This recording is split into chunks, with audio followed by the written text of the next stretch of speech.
사실은 이 성경 한 절을 몇 주간 계속 우리가 설교로 들으시는데, 이 신약 시대가 열려지고 있어야 할 존재 의미가 여기에 다 걸려 있습니다. 우리가 성도님들이 어떻게 사는 것이 정말 하나님이 기뻐하시는 그 성도다운 삶이 되는지를 이 말씀에 담겨져 있습니다. 때로는 그냥 교회 다니는 분 많고요, 그냥 뭐 이렇게 저렇게 정신없이 지내버리고 세월이 흘러갈 수도 있어요.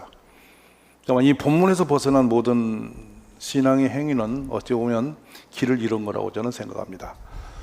사도행전 1장 8절, 예수님이 우리를 향해서 마지막으로 이렇게 살아라 라고 이 한 절 속에 다 담아주셨는데, 이 말씀이 단순해 보이지만은 그렇게 살지 못함이 참 늘 부끄럽죠. 자, 오늘은 이 부분에서 중요한 부분입니다. 오직 성령이 너에게 임하시면이에요. 이 말씀이 어떻게 된 거냐면, 성령께서 너희 위에 임하실 거다. 그런데 그 임하시게 되면 뭐가 오냐면, 너에게는 권능이 온다. 성령 안에서 나타나는 권능이 너에게 나타나게 된다. 할렐루야. 그러면 그때부터 이제 예루살렘과 온 유대와 사마리아와 땅끝까지 가서 내 증인으로 살게 돼. 이것이 오늘날 교회가 있어야 할 이유고 우리가 살아야 할 목적이에요. 이 부분에서 오늘 우리는 이 권능을 받고 이 부분입니다. 성도는 일반인과 다릅니다. 하나님 자녀죠. 아멘. 자녀되면 하나님의 자녀가 되는 권세가 있다는 거예요. 이 권세가 그냥 우리들이 있다라고 소리질러 있는 건 아니고, 성령이 임하셔야 권세가 나타난다. 그러므로 성도다운 삶이 되려면 성령을 받아야 되고, 하나님의 목적대로 우리가 증인의 길에 서려면 성령이 임하셔야 되고, 우리의 인간의 심과 재능으로는 넘을 수 없는 벽은 영혼을 살리는 데 우리가 쓰여지는 지체로서의 역할이 불가능한 거예요. 성령이 오시지 않으면 어려운 일이다. 그래서 사도행전 그 17장에 보면 데살로니가에서 베레아로 또 아덴으로 쭉 복음을 전하면서 바울에게는 치명적인 사건이, 바울을 죽이려고 하는 위협적인 세력들이 거침없이 들어와요. 하루를 어떻게 살 줄 몰라요. 한밤에 심지어는 이 성벽 너머로 이 바구니에 달아서 내리기서 도망치기까지 합니다. 그런 위협 가운데 바울 사도가 고백합니다. 뭐라고 고백하냐면, 우리가 주님을 힘입어 살며 기도하고 있다. 이렇게. 누구도 도울 수 없는 상황, 어디도 의지할 곳이 없는데 가만히 보니 하나님을 힘입어 사는 내 삶이 하루하루 그렇게 살고 있는 그것이다, 이렇게 말하는 거예요. 어찌 보면 교회를 세우고 우리가 목회를 하는 거, 또 전도하고 영혼들을 향해서 가는 거 전부 위험한 일이에요. 불안전한 일이에요. 그리고 환영받지 못한 일이에요. 여러분이 영적으로 살려고 하면 할수록, 주의 일에서 온전히 살려고 할수록 더 많은 저항을 받게 돼요. 아무 일도 안 하고 있으면 조용합니다. 그런데 주의 일을 하려고 일어서면 반드시 대적 세력이 일어나요. 영적 전쟁이에요. 이 싸움에서 우리가 이길 수 있는 힘은 우리 스스로는 불가능해요. 그래서 바울 사도는 로마 교회에게 표현을 이렇게 합니다. 육신의 생각은 하나님과 원수가 된다. 이는 하나님의 법에 굴복하지 아니할 뿐만 아니라 할 수도 없다. 그러므로 육신에 있는 자들은 하나님을 기쁘시게 할 수도 없다. 인간의 인간적 인성과 지성과 우리의 어떤 양심을 다 들고서도 하나님을 기쁘시게 할 수 있는 길이 없다. 그럼 우리가 하나님의 사람답게 살려면 성령의 능력을 받아라. 오늘 우리 모든 가족이 어르신에 이르서 어린아이 이르기까지 다 하나님 주신 능력을 받으시기 원합니다. 이거 수요동사입니다. 이렇게 덮여진다, 이렇게 주신다, 이렇게 돼 있어요. 그게 받으시면 돼요. 할렐루야. 그래서 이 받다라는 용어는 우리가 그 받을 자리에 가서 받는 것이죠. 받을 상황이 돼서 받는 거예요.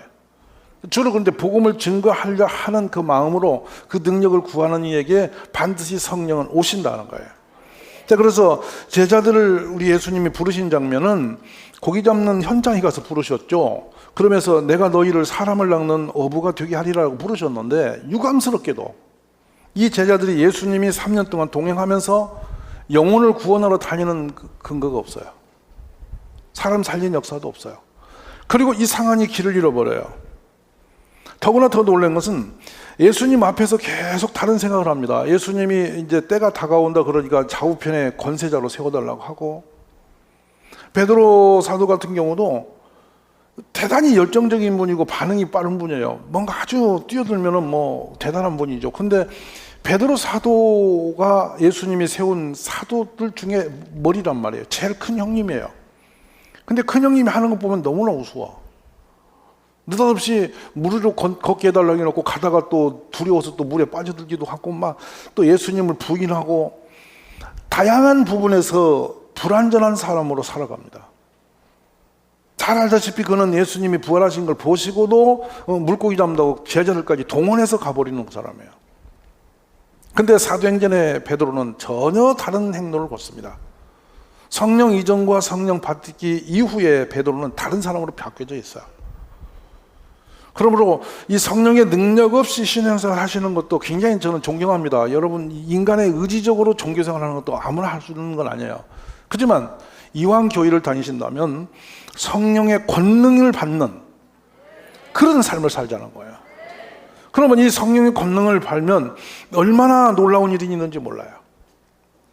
베드로가 예수님이 이제는 됐다 싶어서 이 주님에 대해서 막 주는 그리스도 하나님의 살아계신 하나님 아들이십니다 고백도 하고 막 이렇게 너무 은혜로운 고백을 하는 장면에서 주님이 이제 고난을 받고 죽임을 당하고 3일에 살아날 거다. 근데 이 말을 못 알아듣고 주여 그리 마옵소서 이래가지고 막 예수님에게 사단아 내 뒤로 물러가라. 너는 나를 넘어지게 하는 자로다. 내가 하나님 일을 생각하지 않냐고 도리어 사람 일을 생각하고 있구나. 막 이런 책망을 받고 이렇게 쉼없이 무너지던 제자들이에요. 근데 성령을 받고 난 뒤에 베드로의 모습은 너무도 다른단 말이에요. 자기 자신 하나 부인하지 못해서 늘 실수에 반복을 하고 있는 베드로. 근데 성령 받은 이후 베드로의 삶은 베드로라고 하는 그런 인격도 아니었고 이전의 베드로의 모습도 아닌 새로운 사람이 되어졌어요. 우리 모두가 그렇게 되기를 사모하시기 바랍니다. 심지어 이분들은 변화산에서 예수님이 그 신령하게 변화되는 걸 보고서는 납비여 우리가 여기다 초막을 셋을 짓고 살합시다 이러면서 뭐 예수님을 위해서 엘리야를 위해서 막 저 엘리사를 위해서 이렇게 들어간단 말이에요. 모세를 위해서 엘리야를 위해서 지쳐 막 이렇게 한단 말이에요. 이게 뭐냐면 방향을 잃어버린 사람이에요. 근데 더 놀라운 일은 마가복음 9장에 가면 사람들이 소동이 일어났어요.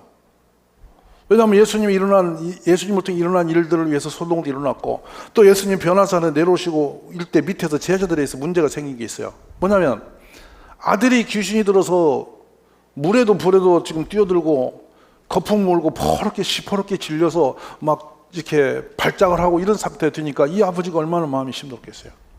얼마나 살리고 싶었겠어요. 문제는 귀신인데 이 귀신을 쫓아달라고 제자들에게 데려왔는데 제자들이 아무 일도 못 해버렸어요.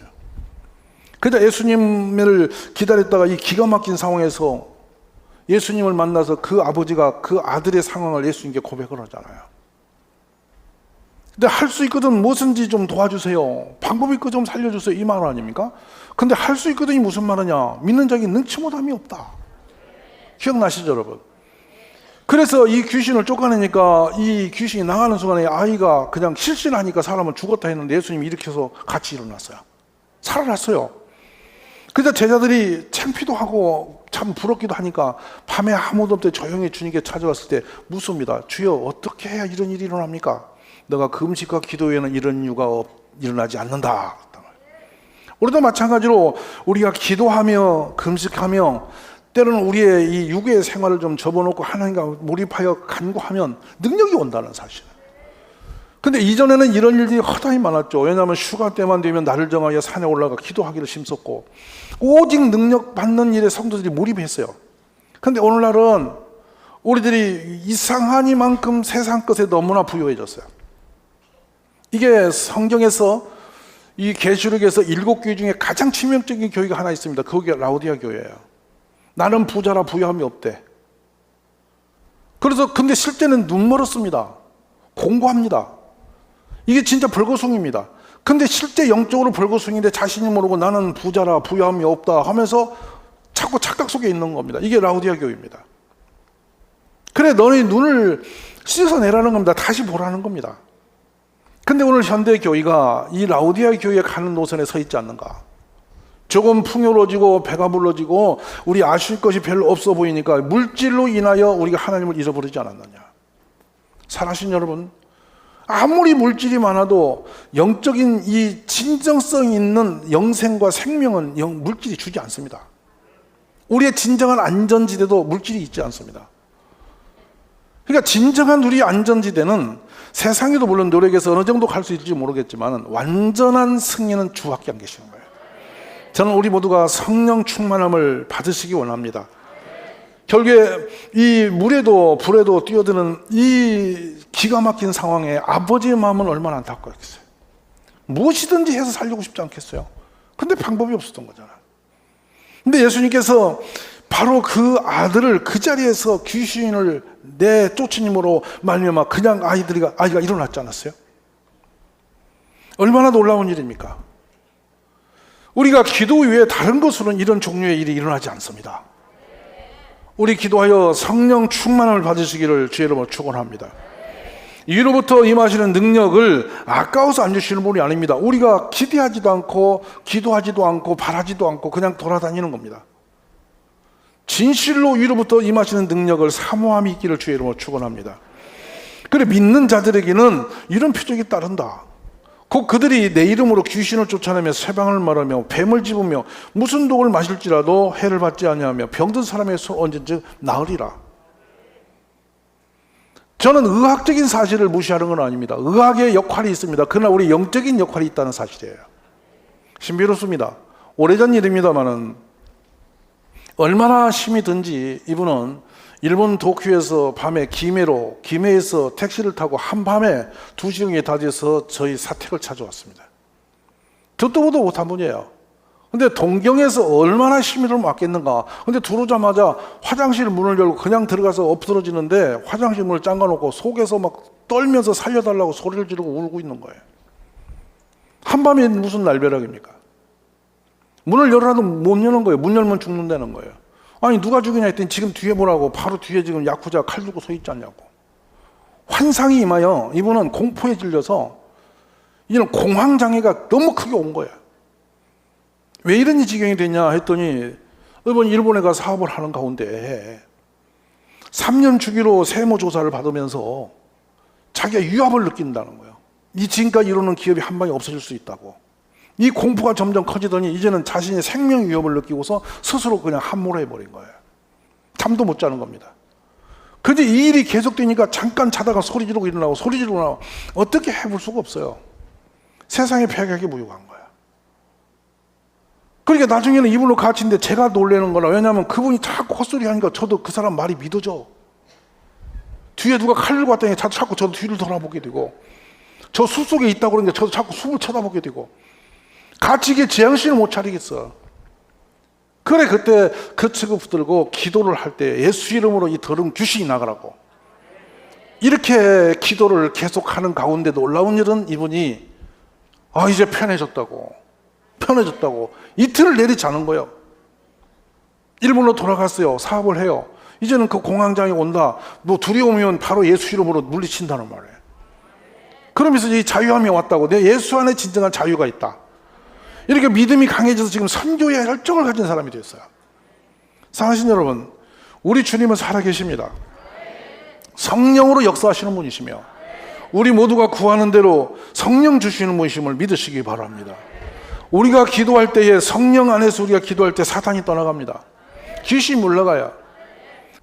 우리 마음과 생각을 사단이 붙잡아서 울컥하게 만들고 부정직하게 만들고 순식간에 우리 마음을 흔들어서 불안정하게 만들고 하던 것도 안 하게 만들고 하던 기도도 못 하게 만들고 별의별 역사를 다 합니다. 그런데 이런 영적인 문제는 인간의 의지적 노력으로 불가능해요. 이길 수가 없어요. 성령이 오셔야만 여러분 안전한 사람 되는 거예요. 성령이 인도를 받을 때 그런 악한 영들이 물러감을 믿으시기 바랍니다. 그래서 결국은 저는 그럽니다. 이 사도행전 16장에 귀신 들려 점을 치는 여자아이가 얼마나 신령한지 바울을 말합니다. 바울이 바로 정확하게 바울의 정체를 말합니다. 지극히 높인 하나님의 종이며 구원의 길을 너희에게 전하는 사람이라고 말하래요. 바울이 귀신이 자신의 정체를 이렇게 알려줄 때 바울이 괴로워서 살 수가 없어서 예수 이름으로 이 귀신을 쫓아내니까 점쟁이가 점을 못 쳤어. 그래서 바울을 죽이겠다고 덤벼들잖아요. 이 영적 전쟁과 싸움은 지금도 계속되고 있는 거예요.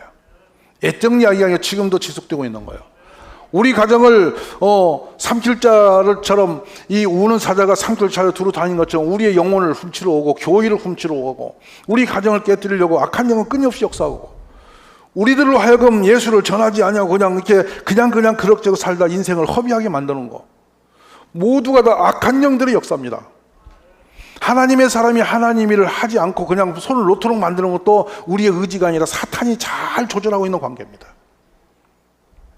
그러니까 내가 뭐 하기 싫어서 오는 그 생각이 내 생각 같아도 그 생각 속에 사탄이 역사한다는 거예요.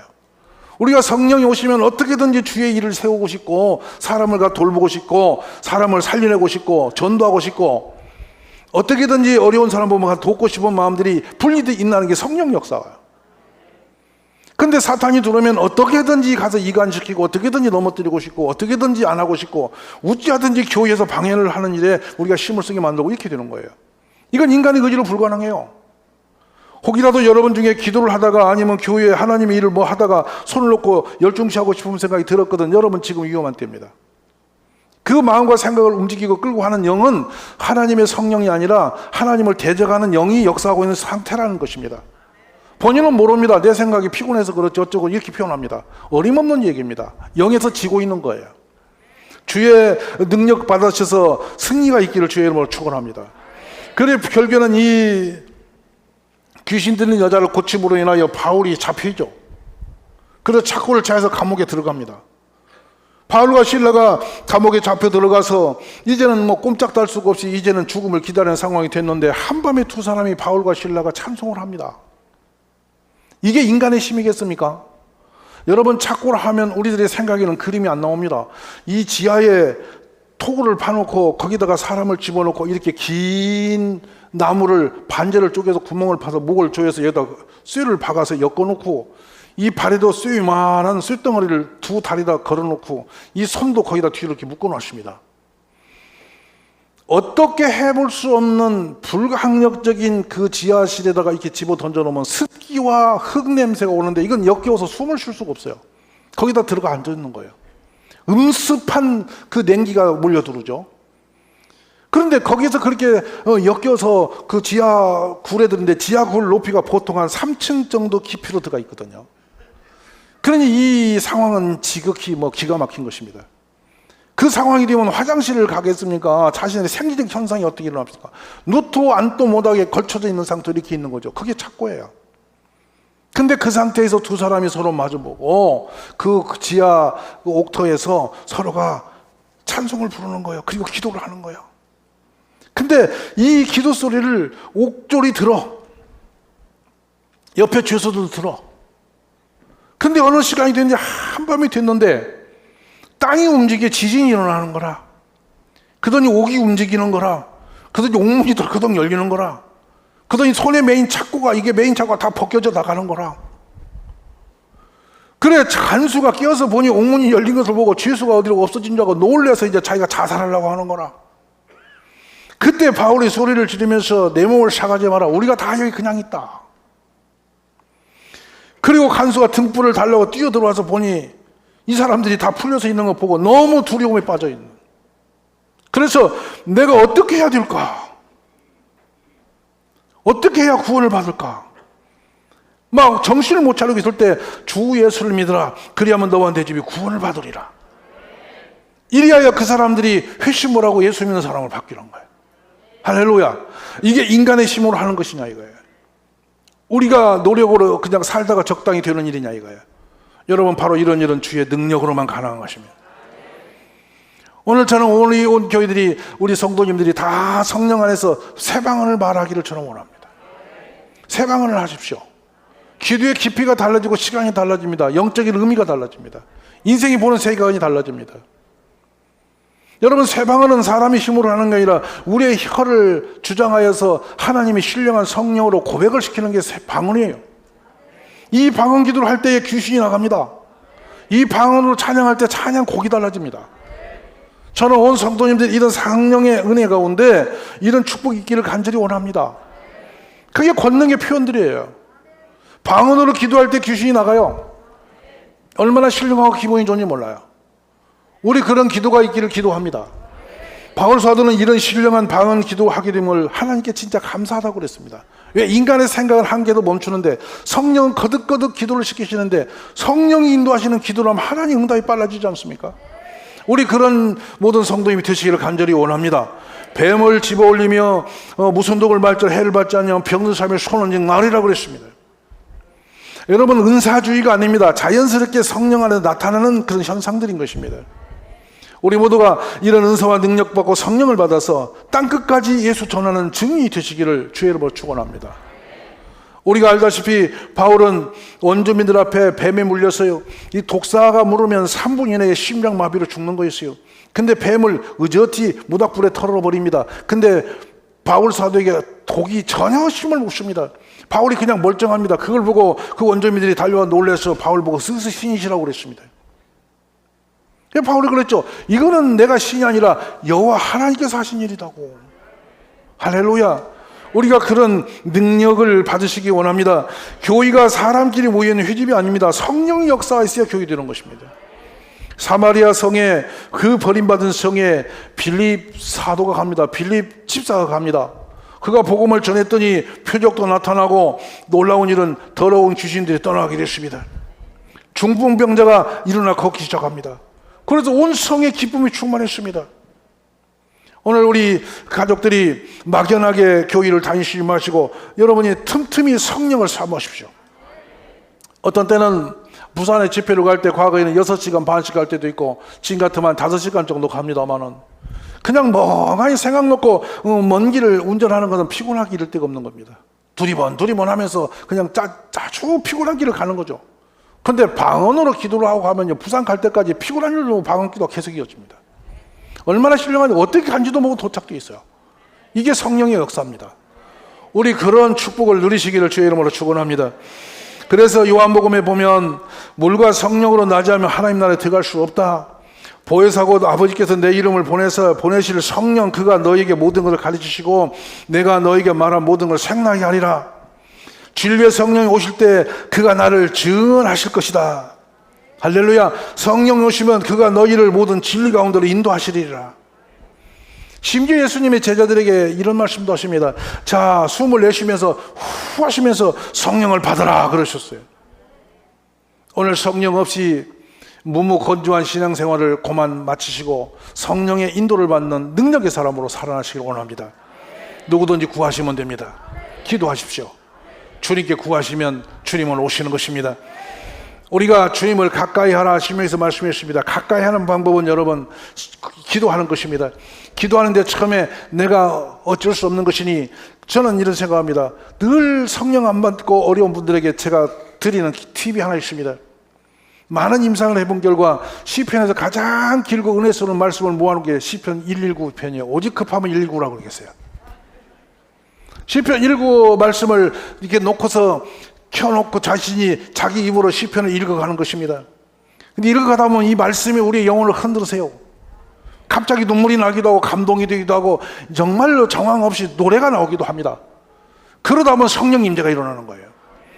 어떻게 성령을 받으면 좋겠습니까? 라고 여러분이 그런 고민이 있거든. 오늘 집에 가서 딱 하니 밤에 딱 켜놓고 시편 119편을 소리 내어 읽으세요. 읽다 보면 천천히든 빠른 상관없이 읽다 보면 점점점 여러분에게 말씀이 울려오기 시작하는데 속도감이 나기 시작하는데 놀라운 사실은 나중에 내 혀가 돌아가면서 방언으로 성경을 읽고 있어요. 성령이 그렇게 우리에게 찾아오시는 것입니다. 우리 온 가족이 성령 없이 몸이 건조한 사람으로 무기력하게 살지 마시고 성령의 권세를 받는 모든 일꾼이 되시기를 주의 이름으로 축원합니다.